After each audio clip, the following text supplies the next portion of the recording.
What's up, you guys? Welcome back to my channel. My name is Dee and this is the Optimistic Network. Today we're gonna do some keto sweet and sour chicken. So let's get started. Now I am using the leg quarter. I deboned it. I took the bone out myself. I've never done that in my life. So that's why it looks a little rough because I deboned it myself.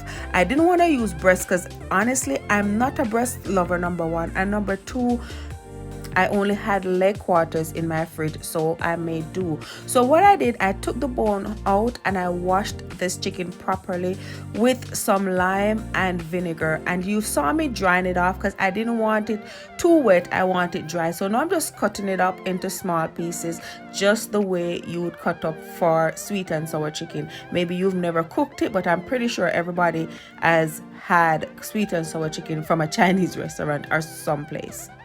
So because this part is so repetitive, I'm going to take this time to remind you, if you're not subscribed to my channel, what are you waiting for? Go ahead and smash that subscribe button, turn your notification bells on, and leave a comment. And don't forget to give this video a big thumbs up. So now that I have it all cut up, I'm transferring it to a bowl where I'm going to season it. So I added a little soy sauce. This is the low sodium one.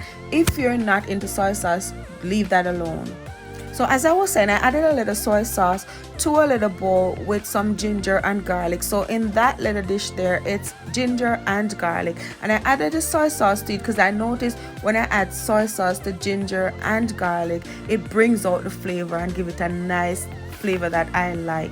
And then I went ahead and added my pepper flakes because of course I love pepper, I love spicy, you all know that. And I added a little of my trusty Tony Cashew seasoning. So I didn't even add salt, and I added some mustache, what's that, garlic onion powder. So there I'm scraping in the onion, garlic and soy sauce mixed together. I just added the soy sauce to it and put it down for it to kind of just bring out the flavor a little. And now I am stirring, mixing, marinating it well. You can use your hands, but they were small pieces, so I did well with the spatula.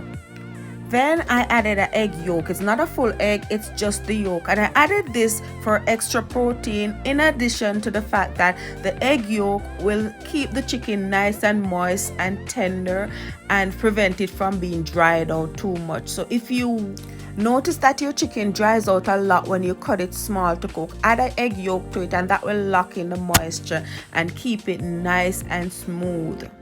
And it's very important that you take the time to rub in the seasoning. So you take the time to make sure every piece of meat gets seasoned on it. Then I'm gonna put a plastic over this, set it aside and let it marinate for a while. And then I'm gonna go ahead and make the sauce. Because remember, we're making sweet and sour chicken and it's keto sweet and sour chicken, so we cannot do it the regular way. We cannot use regular sauce and we cannot add flour. So I'm not going to add any flour, and that's another reason why I added the egg. However, if you wanted to add flour, you could add some coconut flour. But anyways, we're going to make the sauce. So for the sauce, I use a 1/4 cup of water, which is already in the saucepan. Then I added a 1/4 cup of vinegar. That's what I just added to it. Then I add a 1/4 cup of ketchup, and this ketchup is the Heinz sugar-free ketchup. So this is keto friendly. It's sugar-free. I've never seen it in the bigger bottle. It's always a small bottle. And this ketchup is kind of spendy, for like $4, 3 something for this ketchup. So I wanted to get every drop out of that measuring cup. And then I use the monk fruit erythritol sugar, and I use a 1/4 cup of that. You can adjust the sugar, the ketchup or the vinegar to the way you want it, the sourness. Then I added a little cornstarch for thickness. Yes, cornstarch has carbs, but look at the amount that I added. I added a 1/4 teaspoon, so that's not even enough to trigger any reaction in your body while you're keto. Remember to add the cornstarch last, otherwise you're gonna struggle with lump and it's gonna be hard to get them out.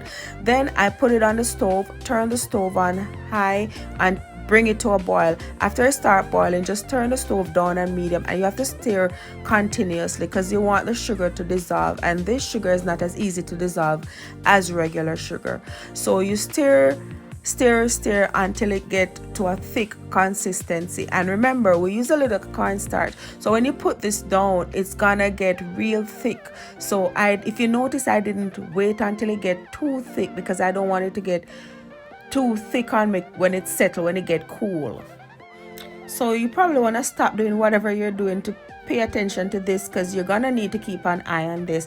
And guys, please excuse my dirty stove. I'm actually cooking. It's Sunday and I'm cooking, so another pot was on this stove and it was boiling over, but I usually just clean up as soon as I'm done. So now that we're done with the sauce, let's move on to the chicken. And I'm using a wok, and all I'm doing is just adding some olive oil to it and making sure it's hot. Remember, we're not putting flour on the chicken, so what I'm gonna do, I'm just gonna add all the chicken to the pot and I'm gonna kind of stir fry it. And this is why I wanted it dry. I didn't want it wet.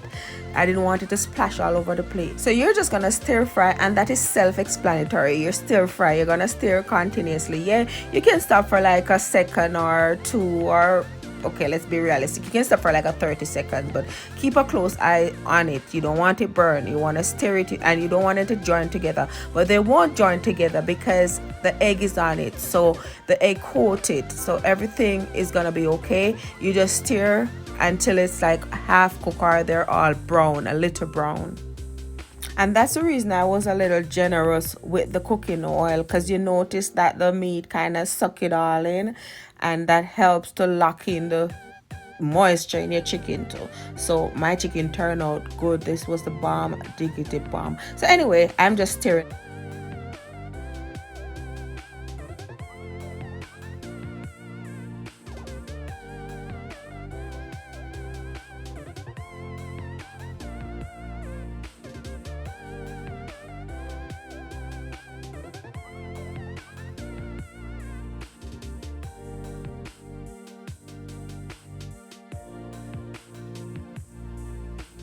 So now I'm adding the chicken half cooked. It's not ready to eat. It's not fully cooked. I'm adding it back to the bowl, and I'm just gonna add the sauce that we made. I'm gonna put, it's the sweet and sour sauce. That was the sweet and sour sauce, if I didn't mention that. So I'm gonna add the sweet and sour sauce. Look how nice and thick that sauce is, and it tastes so good, that sauce. So I'm gonna add that sauce to the chicken and just stir it around until all the pieces are coated. After all the pieces are coated, I got a baking pan and put some parchment paper on it, and then I just put the chicken on it, put it in the oven at 375. And the reason I did that, I want the sauce to dry onto the chicken, just like how it would dry onto it if you had flour on it. You don't need flour for it to dry on. And no, the chicken was not dried out. The chicken was very tender and moist. It was not dried out at all.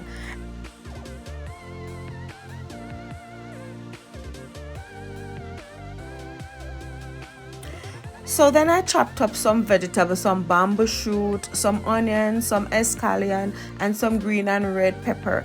And I just add some more oil to that pot that I fried the chicken in, and stir fried this vegetable. Then I added the sweet and sour chicken to this after it was done stir fried, and I stir it up and turn the stove off. And you may be wondering why I'm telling you instead of showing you. I freaking lost the footage, and I'm so upset that I did, because I did so much work Sunday. I can't believe I lost the footage of me stir frying my vegetable, and because I wanted to show you guys exactly how I added the sweet and sour chicken, because I don't want you to think I put it in and fry it and cook it again, because I didn't. I just stir fried the vegetable, throw in the sweet and sour chicken, stir it up so everything mixed in, and turn off the stove. And some notes to take, guys, when you're doing your stir fry vegetable, you want to put in the vegetable that take a little longer to cook first. You want to stir fry that first. So in my case, I stir fried the bamboo shoot first for a couple of minutes. Then I added the onion to give flavor, even though the onion is easy to cook. I added the onion and the scallion for flavor, and then I added the green pepper last, because I like my vegetable crunchy, and vegetable should be crunchy. And there you have it, a full keto sweet and sour chicken. You would probably think you can't eat sweet and sour chicken because you're on keto. No, you can. This is a full keto, and it's clean keto, that it's not dirty keto. Usually when you tell people that you're on keto, they think you're eating tasteless food, but my food have taste because I can still add seasoning to my food, because my seasoning are carbs, calories and everything free. So not because you're on keto, it doesn't mean you can't eat tasteful food. So this is a nice sweet and sour keto chicken. I'm sorry I missed the part where I stir fry and mix it up, but I know we all know how to stir fry. So I do hope you guys enjoyed this video. I hope you give it a try whether or not you're on keto, because if you're not on keto, this is just a low carb, low calorie meal instead of your regular sweet and sour chicken coated in flour and real sugar. So basically this is where the video ends. Again guys, I'm sorry I didn't get the stir fry part of it, but I have beautiful pictures. Look at that, beautiful. It's just as tasty as it is beautiful. I'll talk to you again in my next upload. Mwah, mwah, mwah.